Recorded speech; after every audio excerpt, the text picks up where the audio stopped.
नमस्कार, मैं doctor Madhu Jain, SPC government college Ajmer, associate professor in economics. आज हम एमए फाइनल इकोनॉमिक्स के ऑप्शनल पेपर इंडस्ट्रियल इकोनॉमिक्स में सार्जेंट फ्लोरेंस का औद्योगिक स्थान निर्धारण के सिद्धांत पर चर्चा करेंगे।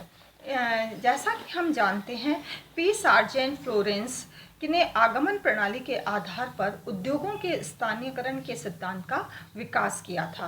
फ्लोरेंस ने उत्पादन गणना तथा व्यवसाय गणना से उपलब्ध समंकों के आधार पर उद्योगों के स्थानीयकरण की प्रवृत्ति की गणना की थी। उन्होंने स्थान निर्धारण के परंपरागत सिद्धांत को स्वीकार करते हुए इसके नए सिद्धांत का आविष्कार किया था। उनका ये मानना था कि उद्योगों के स्थान निर्धारण में भौगोलिक तत्वों का विशेष महत्व नहीं होता है। जैसा कि उनके शब्दों में हम कह सकते हैं, किसी प्रदेश में उद्योगों का संबंध इतना महत्वपूर्ण नहीं है जितना कि संपूर्ण जनसंख्या के वितरण का उद्योगों से संबंध होता है। फ्लोरेंस ने स्थान निर्धारण के सिद्धांत का विकास करते समय दो नई अवधारणाओं का उपयोग किया। एक है स्थानीयकरण तत्व और दूसरा है स्थानीयकरण गुणांक। स्थानीयकरण तत्व या भाज्य घटक, लोकेशन फैक्टर्स। स्थानीयकरण घटक या भाज्य घटक वह निर्देशांक है जो किसी क्षेत्र विशेष में किसी उद्योग के केंद्रीकरण की मात्रा को प्रदर्शित करता है। इस घटक का भाज्य की गणना दो रीतियों से की जाती है। प्रथम रीति के अनुसार इसकी गणना करने के लिए किसी एक उद्योग में लगे कुल श्रमिकों का किसी क्षेत्र विशेष में लगे श्रमिकों के प्रतिशत में देश के कुल औद्योगिक श्रमिकों में उस क्षेत्र के कुल औद्योगिक श्रमिकों के प्रतिशत का भाग दिया जाता है। और इस दूसरी रीति के अनुसार इस घटक या भाज्य की गणना करने के लिए उस क्षेत्र के समस्त श्रमिकों में किसी उद्योग विशेष में लगे हुए श्रमिकों के प्रतिशत में उस उद्योग में लगे श्रमिकों का देश की कुल कार्यशील जनसंख्या के प्रतिशत में भाग दिया जाता है। और इस प्रकार उपरोक्त दोनों रीतियों में से किसी भी रीति से घटक या भाज्य की गणना की जाए तो भी परिणाम समान ही रहता है।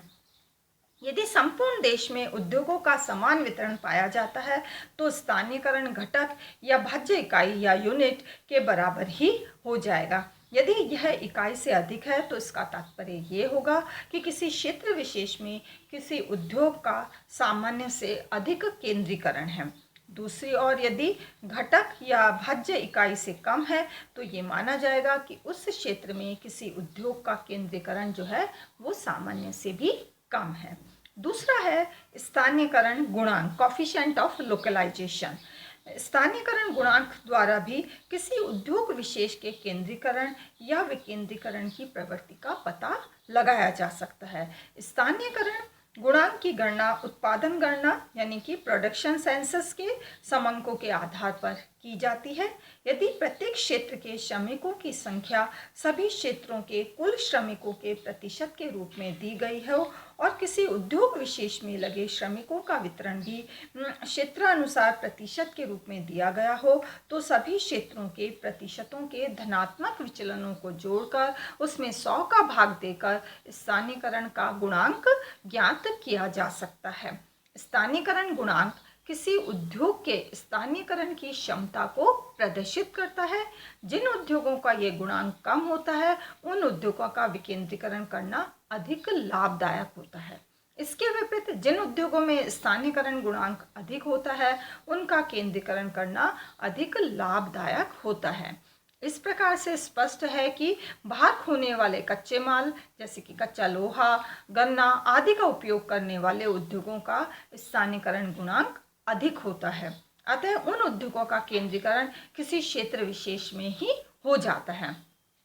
किंतु जिन उद्योगों में प्रयोग आने वाला कच्चा माल अपना भार नहीं खोता है जैसे कि कपास, जूट, रेशम, तो उन उद्योगों का स्थानीयकरण गुणांक जो है वो कम पाया जाता है। परिणाम स्वरूप इन उद्योगों को विकेंद्रीकरण की प्रवृत्ति अधिक पाई जाती है।